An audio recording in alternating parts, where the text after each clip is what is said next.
Happy Tuesday! Time for Tip of Tuesdays. Okay, we've talked about networks, talked about prescriptions.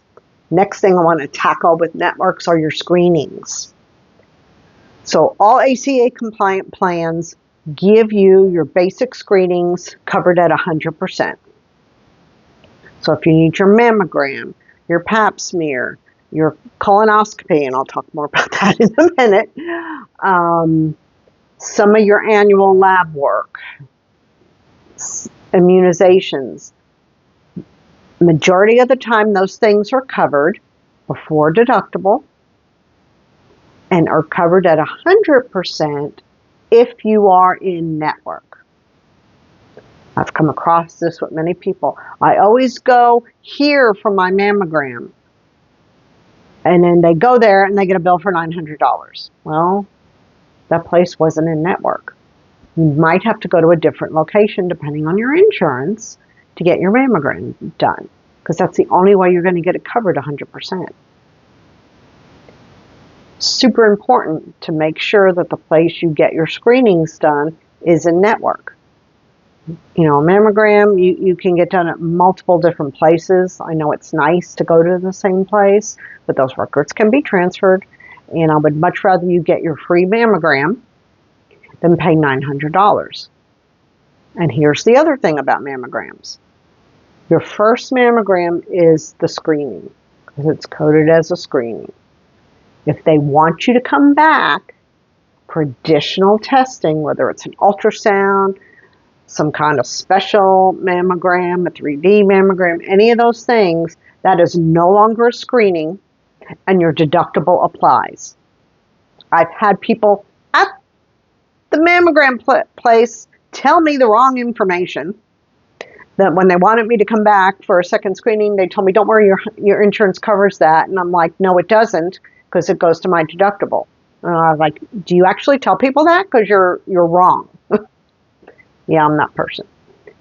So keep that in mind. If they want you to come back, that is no longer a screening. That's a diagnostic, checking to make sure everything's okay, and you are going to be billed for that.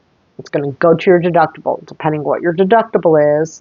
And again, if they're in network, you'll get the network discount, but you're still going to pay for that. You're going to get a bill for it. Same thing applies to a colonoscopy. When you go in to have a colonoscopy and it's a screening, the very first time you're going, and they find polyps and they remove polyps, it is no longer a screening but a surgery. You will get a big bill for that because they cannot code it as a screening because they performed a surgery, no matter how many polyps they take out, whether they're benign or not. It is a surgery. Again, your deductible is going to come into play. And then, if you have copay, co-insurance, all that fun stuff. So it's very important to understand that.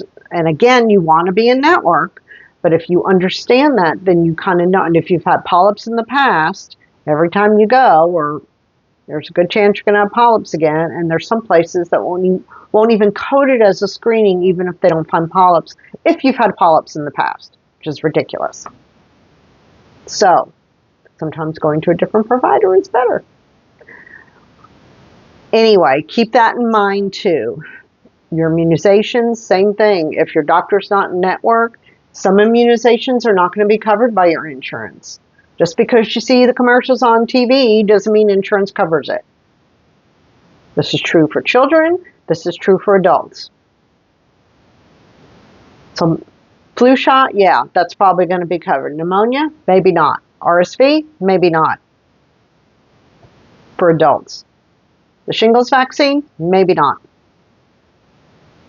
Basic ones for kids are probably going to be covered.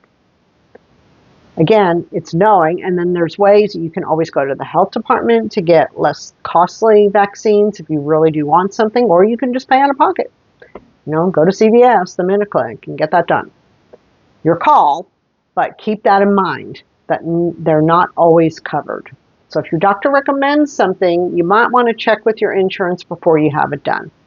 Because you can always get a script from them if they're wanting to do it in the office. Say, you know what, I need to check my insurance to see if it covers it, so you can decide if you want to get the immunization or go somewhere where it would be less expensive. Okay, get off my soapbox. Until next week, peace out.